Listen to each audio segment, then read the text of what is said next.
నమస్తే అండి, నేను మీ స్వాతి. వంట చేసి చూద్దాం ఛానల్కి స్వాగతం.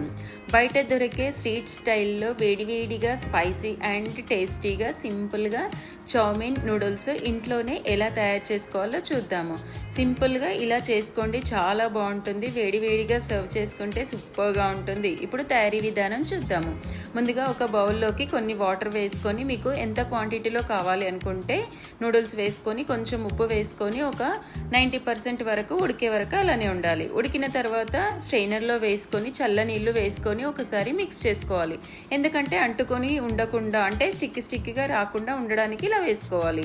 ఇప్పుడు ఒక ప్యాన్లో 3 టేబుల్ స్పూన్ ఆయిల్ వేసుకోవాలి. వెల్లుల్లి రెంబల్ని ఇలా సన్నగా కట్ చేసుకొని వేసుకోవాలి. క్యాబేజ్, క్యారెట్, క్యాప్సికమ్ ఇలా సన్నగా కట్ చేసుకోవాలి. పొడుగ్గా కట్ చేసుకొని ఇందులోకి వేసుకుందాము. ఇలా వేసుకున్న తర్వాత ఒకసారి మిక్స్ చేసుకోవాలి. చూడండి, ఇవి ఎక్కువ ఫ్రై అవ్వకూడదు, కొంచెం క్రిస్పీగా ఉండాలి. ఇలా ఫ్రై అయిన తరువాత మనం దీంట్లోకి 1 టేబుల్ స్పూన్ మిరియాల పొడి యాడ్ చేసుకోవాలి. మీకు కొంచెం స్పైసీగా కావాలి అనుకుంటే ఇంకో కొంచెం ఎక్కువ వేసుకోండి.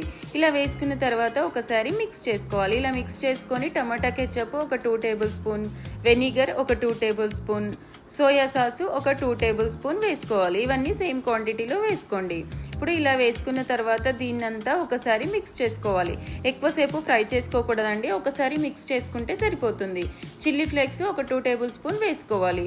మీ దగ్గర చిల్లీ ఫ్లేక్స్ లేవనుకోండి, ఎండుమిర్చి మిక్సీ పట్టి ఇందులోకి వేసేసుకోవాలి. ఇలా వేసుకున్న తర్వాత మనం ముందుగానే ఉడకపెట్టి పెట్టుకున్నాం కదా నూడిల్స్ని వేసుకోవాలి. దీని మీద 2 టేబుల్ స్పూన్ ఆయిల్ వేసుకోవాలి. ఎందుకంటే అంటుకోకుండా ఉండడానికి ఇలా వేసుకోవాలి. కొంచెం ఉప్పు వేసుకోవాలి, ఎందుకంటే మనం నూడిల్స్లో వేసుకున్నాం కదా, ఉప్పు చూసి వేసుకోవాలి. ఇలా వేసుకున్న తర్వాత మొత్తం ఒకసారి మంచిగా కలిసే విధంగా మిక్స్ చేసుకుందాము. చూడండి, ఇలా మిక్స్ చేసుకోవాలి. ఇలా మిక్స్ చేసుకున్న తర్వాత ఒక 2 నిమిషాలు హై ఫ్లేమ్లో పెట్టి మిక్స్ చేస్తూనే ఉండాలి. ఇలా మిక్స్ చేసుకుంటే మన చౌమిన్ నూడిల్స్ అనేవి రెడీ అయిపోతాయి. స్ట్రీట్ స్టైల్లో వేడివేడిగా ఇంట్లోనే సింపుల్గా టేస్టీగా ఇలా రెడీ చేసుకోవచ్చు. పిల్లలు కూడా ఎంతో ఇష్టంతో తీసుకుంటారు. మనం నైట్ చేసుకొని ఫ్రిడ్జ్లో పెట్టేసుకొని మార్నింగ్ మళ్ళీ వేడి చేసుకొని లంచ్ బాక్స్లో కూడా పెట్టుకోవచ్చు. ఇలా ట్రై చేయండి. ఇలా ట్రై చేసి చూసి మీ కామెంట్స్ని మాతో షేర్ చేసుకోవడం మర్చిపోవద్దు. ఇలాంటి మంచి రెసిపీస్ కోసము వంట చేసి చూద్దాం ఛానల్ని సబ్స్క్రైబ్ చేసుకోండి. Thank you for watching.